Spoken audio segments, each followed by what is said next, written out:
Sektor pertanian di Bali kembali digaungkan di tengah dampak pandemi COVID-19. Bahkan sektor ini digadang-gadang akan mampu menjadi benteng pertahanan pangan dan perekonomian masyarakat Bali ke depan.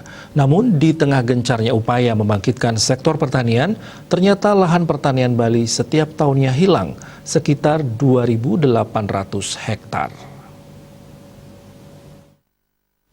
Guru Besar Pertanian Universitas Udayana Profesor Wayan Windia mengatakan sawah di Bali sudah hilang 2.800 hektar per tahun. Karena itu jangan dipercepat lagi sebab bahaya bagi ketahanan pangan dan kedaulatan pangan. Sawah di Bali hanya tinggal sekitar 70.000 hektar. Profesor Windia mengatakan pembangunan fisik di Bali terus menggerus lingkungan hijau atau zona hijau, sawah dan hutan. Padahal alam Bali yang berbentuk sawah dan subak sangat terkenal di dunia. Subak adalah bagian integral dari kebudayaan Bali. Kalau subak di Bali hancur dan habis, maka kebudayaan Bali akan goyah dan goncang. Akibatnya akan sangat fatal bagi Bali. Oleh karena itu, sebaiknya pembangunan fisik di Bali yang menggerus lingkungan hijau, sawah dan hutan dihentikan. Winata Bali Post melaporkan.